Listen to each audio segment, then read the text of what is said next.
Welcome दोस्तों, आपको हमारे चैनल पर बहुत बहुत स्वागत है। दोस्तों आज अपन जो बात करने वाले वो बात करने वाले हैं जो अभी वैकेंसी निकली है पुलिस कांस्टेबल की।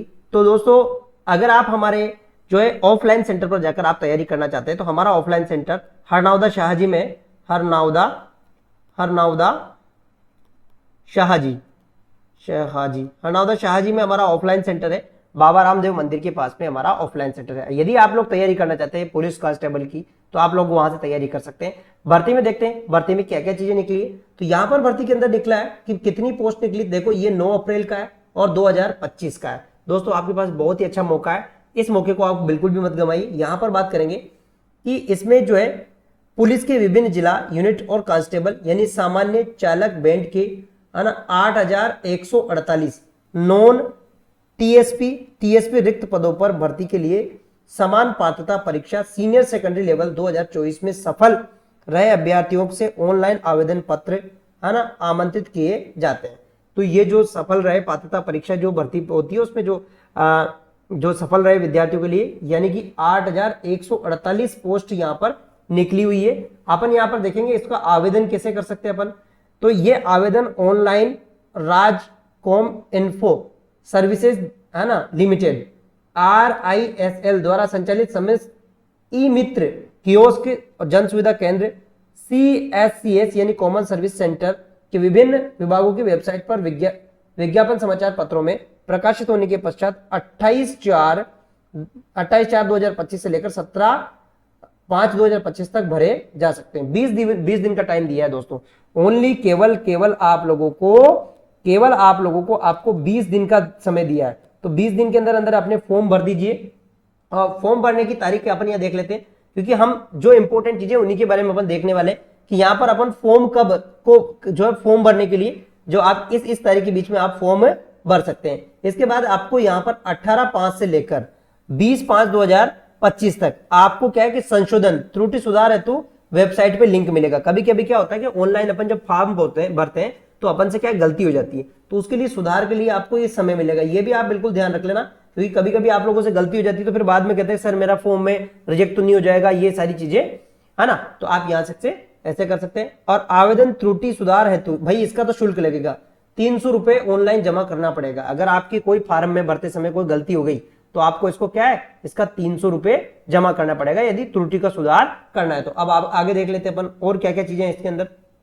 बिल्कुल आप अभ्यर्थी ऑनलाइन पोर्टल आप इस पोर्टल से भी आप लोग भरे सकते हैं। रिक्रूटमेंट .rajasthan.gov.in से भी आप जो है यहाँ पर इसका जो है क्या रिक्रूटमेंट एडवर्टाइजमेंट उपलब्ध है ना। अप्लाई ऑनलाइन के यहाँ पर आप अप्लाई ऑनलाइन करके यहाँ से भी फॉर्म भर सकते हैं या SSO पोर्टल ID से भी आप जो है फॉर्म भर सकते हैं। अगर इस एडवर्टाइजमेंट की आप कॉपी चाहते हैं तो हमारे HTMK एकेडमी के HTMK अकेडमी है उसकी एक एप्लीकेशन है। उस एप्लीकेशन के अंदर आप लोगों को इसकी जो है वहां पर फ्री कंटेंट के अंदर जो है आपको मिल जाएगी। वहां पर करंट रिक्रूटमेंट में आपको मिल जाएगी वहां से। यहां पर बात करेंगे नेक्स्ट है ना। यहां पर जो है अप्लाई नाउ पर क्लिक करके आप जो है अप्लाई करना है। ठीक है, तो ये अप्लाई करने की प्रोसेस यहां पर हो गई। इसमें दोस्तों यहां पर क्या है यहां पर देखो इसमें बहुत इंपॉर्टेंट है। यहाँ पर OTR प्रक्रिया को पूरा करने के बाद अभ्यर्थी SSO ID के माध्यम से आवेदन कर सकता है। इस हेतु अभ्यर्थी को सर्वप्रथम अपना CET सीनियर सेकेंडरी लेवल का ऑनलाइन आवेदन पत्र क्रमांक एप्लीकेशन नंबर दर्ज करना होगा। CET का जो है वो आपको इसमें दर्ज करना पड़ेगा। अभ्यर्थी CET सीनियर सेकेंडरी लेवल का ऑनलाइन आवेदन पत्र अपनी SSO ID जिसे अभ्यर्थी ने CET का आवेदन भरा है, जो मतलब कहने का मतलब ये है कि आपकी CET पास होना चाहिए। ठीक है, तो यहां पर आपको जो है CET पास होना चाहिए। इसके बाद में क्या है बिल्कुल है ना आप इसकी जो प्रिंट निकलेगी उसको आपके पास सुरक्षित रख लेना है। आगे और देखते हैं अपन और क्या क्या चीजें इसके अंदर। तो ये भाई भर्ती आ गई है और इसके ये हेल्पलाइन नंबर भी है, इसको भी आप बिल्कुल सेव करके रखें। ये हेल्पलाइन नंबर है, ये हेल्पलाइन नंबर है। यदि आपको कोई दिक्कत है तो आप इस चीज पे जो है बात कर सकते हैं। ठीक है, यहाँ पर और इसके अलावा और क्या इंपॉर्टेंट चीज है इसकी। इसके बाद में अपन इंपॉर्टेंट बात करेंगे। यहाँ पर देखो इसकी जो फीस है सामान्य वर्ग के लिए कितनी है, सामान्य वर्ग के लिए वो है 600 है और नॉन क्रिमिनल है ना OBC अन्य पिछड़ा वर्ग वालों के लिए ये 400 रुपए है। आगे और देखते हैं भर्ती के लिए है ना ये तो बाकी जो रिजर्वेशन होता है वैसे ही रहता है। बाकी और चीजें क्या क्या है इसके अंदर, हाँ यहां पर इसमें एक इंपॉर्टेंट है, महिलाओं के लिए 33% आरक्षण है, यानी कि महिलाओं की बल्ले बल्ले है। अगर आप जो महिलाएं फॉर्म भरेगी तो उनके लिए मजे मजे हैं, ठीक है। तो 33% आरक्षण है इसके अंदर। और जो इंपॉर्टेंट चीज देख लेते हैं अपन यहाँ पर, और क्या है इसके अंदर देखो, है ना, यहाँ पर राज्य सरकार स्वीकृत आदेश क्रमांक 77/2024 दिनांक 8/10/2024 के अनुसार नवसृजित पद्मिनी, कालीबाई, अमृता देवी बटालियन के विज्ञप्ति पदों में 50% पद महिलाओं के हेतु सुरक्षित है। भाई जो है विधवाओं और तलाकशुदा महिला अभ्यर्थियों के लिए 80/20 के अनुपात में आरक्षित होंगे, 80/20 के अनुपात में आरक्षित होंगे। ये तो वो हो गई। इसके बाद अपन देख लेंगे इसके भाई इसके नीचे और इसका कोई जो है ना, तो यहाँ पर दोस्तों इस सूचना को आप हमारी वेबसाइट से आप लोग जो डाउनलोड कर सकते हैं, ठीक है। इसके जो न्यूनतम शैक्षणिक योग्यता, ये बहुत इंपॉर्टेंट है, आपकी न्यूनतम शैक्षणिक योग्यता जो सीनियर सेकेंडरी या 12वीं कक्षा के समकक्ष उत्तीर्ण होना जरूरी है, ठीक है, बिल्कुल। और कांस्टेबल ड्राइवर पद की पात्रता है तो आवेदक के पास में क्या होना चाहिए, लोकल जो है सो लाइट मोटर व्हीकल का लाइसेंस, दोनों लाइसेंस उसके पास होना चाहिए, 1/1/2026 से पूर्व उसका बना हुआ होना चाहिए, ठीक है। आयु सीमा की अगर बात करते हैं अपन, आयु सीमा तो अलग अलग कैटेगरी के हिसाब से है यहाँ पर आयु सीमा की, है ना। तो यहाँ पर आयु सीमा आप लोग जो है देख सकते हैं। तो भाई आप लोग जो HTM के अकेडमी के ऑफलाइन सेंटर पर आप आ जाइए, वहां पर आप लोगों को सारी विज्ञप्ति भी मिल जाएगी, सारी सूचनाएं भी आप लोगों को मिल जाएगी, और वहां पर क्लासेस चल रही है, उन क्लासेस को भी आप जो है ज्वाइन कर लीजिए। यहाँ पर आपका फिजिकल भी आप लोग चेक कर लेना, पहले ही फिजिकल चेक कर लेना, ठीक है। एक तो ऐसा हो कि आपकी हाइट ही 4 फीट हो और आप फॉर्म भर दो और फिर कहो कि मैं पुलिस वाला बनने जा रहा हूं, तो ऐसे नहीं हो सकता। आपकी अपनी हाइट और ये सारी चीजें आप लोग चेक कर लेना, ठीक है।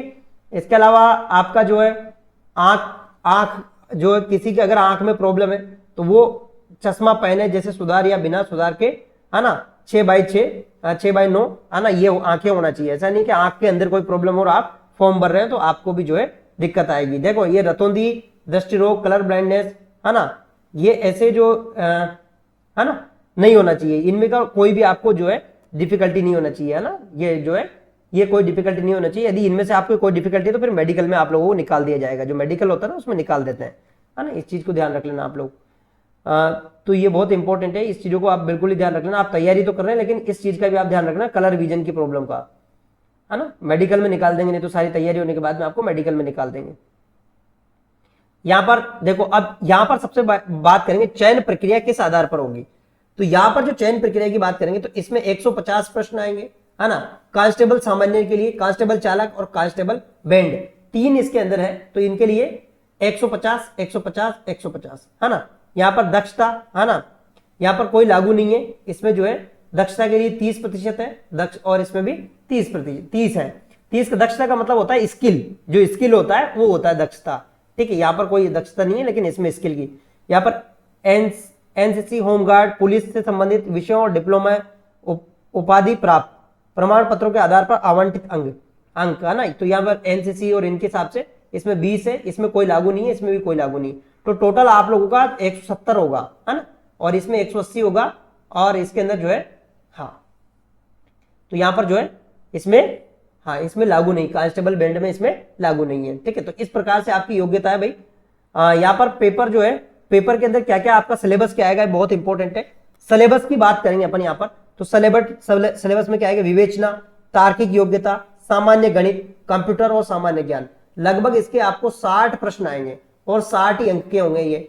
नेक्स्ट सामान्य ज्ञान, सामान्य विज्ञान, सामाजिक विज्ञान, समसामयिक विषयों पर, महिलाओं एवं बच्चों के अधिकारों और उनके लिए राजस्थान सरकार द्वारा प्रचलित सरकारी योजनाओं और संस्थाओं के संबंध में 45 प्रश्न आएंगे और 45 अंक के आएंगे। बहुत इंपॉर्टेंट है ये सिलेबस, आपको ध्यान रखना, क्योंकि सिलेबस याद नहीं है तो फिर कैसे आप तैयारी करेंगे।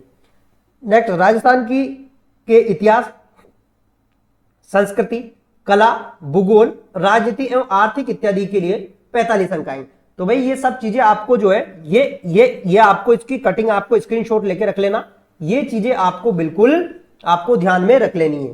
तो आपका इसका जो सिलेबस ज्यादा बड़ा तो नहीं है, लेकिन आप लोग जो है बिल्कुल आप इससे तैयारी कर सकते हैं। अब यहां पर एक इंपॉर्टेंट चीज और है, ऐसा नहीं कि मान लो आप जो है कि आपने एक बार फॉर्म भर दिया और आपके 10 ही नंबर आ जाए एग्जाम में और आपका सिलेक्शन हो जाएगा, बिल्कुल भी नहीं, कतई भी नहीं सोचना इस चीज को। यहाँ पर लिखित परीक्षा में प्रश्न पत्र में उत्तीर्ण होने के लिए सामान्य, आर्थिक और कमजोर एवं पिछड़ा वर्ग और अति पिछड़ा वर्ग के अभ्यर्थी को कुल 40% अंक प्राप्त करना चाहिए। अगर उनके 40% अंक से कम आ रहे हैं तो चाहे भले सीट खाली रह जाएगी, लेकिन कोई नहीं लेंगे उसमें, ठीक है। तो ये ध्यान रखना, आपको 40% पासिंग मार्क लाना जरूरी है। अनुसूचित जाति और जनजाति वर्ग के अभ्यर्थियों के लिए कुल 36% अंक जो है प्राप्त लाना अनिवार्य है। कहने का मतलब मिनिमम अंक इतने आपको लाने ही होंगे। अगर इस सीमा से अगर ये नहीं लेके आए तो भले आपकी कैटेगरी की सीट खाली हो जाएगी, खाली रह जाएगी, तो भी लेकिन ये अंक आपको लाने होंगे। तो ये चीज स्टार लगा कर या ध्यान रख लो कि ये चीज आपको करनी है, ठीक है। तो ये आपको लाना ही पड़ेगा, यानी क्वालिफिकेशन मार्क है इसके अंदर। यहां पर बात करेंगे अपन, OMR शीट बेस्ड होगा। प्रश्न पत्र संबंधी आपत्तियां आमंत्रित करने के लिए पृथक से सूचित किया जाएगा। अगर कोई इसमें जो कोई प्रॉब्लम है अगर आंसर में, तो वो उसके लिए आपको, और यहां पर क्या है देखो, लिखित परीक्षा में पदवार, वर्गवार, महिला पुरुष रिक्त अभ्यर्थियों 5 गुना अभ्यर्थियों को लेंगे भाई, 5 गुना। यानी कि अगर आपकी 8000 सीट है ना, 8000 सीटें माना की, तो आपको 8 पंजे 40,000 लोगों के लगभग जो इनकी ये निकालेंगे लिस्ट, है ना, 5 गुना तक लेंगे, 5 गुना से ज्यादा लेंगे, ठीक है। और www.pulisrajasthan.gov.in पर आप देखी जा सकती हैं, ठीक है, ये सारी चीजें, है ना। तो यहां पर हाँ, इसमें ये भी परीक्षा का टाइम भी दे दिया है ना। लिखित परीक्षा कब, माह, जून और जुलाई 2025 में आयोजित करवाई जा सकती है ना। तो यहां पर 2025 में होगी भाई, जून या जुलाई के अंदर। तो भाई आप लोग HTM के एकेडमी चले जाइए, HTM के एकेडमी के ऑफलाइन सेंटर चले जाइए, ऑफलाइन सेंटर, यहां पर आपको क्लासेस मिल जाएगी। अभी लाइव क्लासेस चल रही है यहां पर, है ना, सारी क्लासेस यहां पर आपको चल रही है। तो आप तुरंत चले जाइए HTM के एकेडमी पे सेंटर पर, और मात्र आपको 2000 रुपए का शुल्क देना है। 2000 रुपए के शुल्क में आप लोग पूरी तैयारी कर सकते हैं। नेक्स्ट बात करेंगे यहां पर, है ना, ये तो आप लोग देख ही सकते हैं ये पूरा ये। और आप यदि इसको डाउनलोड करना है, इस एडवर्टाइजमेंट को आपको डाउनलोड करना है, तो आप हमारे HTM के एकेडमी के जो है एप्लीकेशन है, वहां से इस एडवर्टाइजमेंट को आप लोग डाउनलोड कर सकते हैं, ठीक है। यहां पर दक्षता परीक्षा उन लोगों के लिए होगी, ठीक है। तो ये आप पूरा एडवर्टाइजमेंट आप लोग जो है डाउनलोड वहां से कर सकते हैं। अब आप लोग कमर कस लीजिए और भर्ती परीक्षा की तैयारी आप लोग करने लग जाइए, ठीक है। मिलेंगे नेक्स्ट वीडियो में, तब तक के लिए थैंक यू।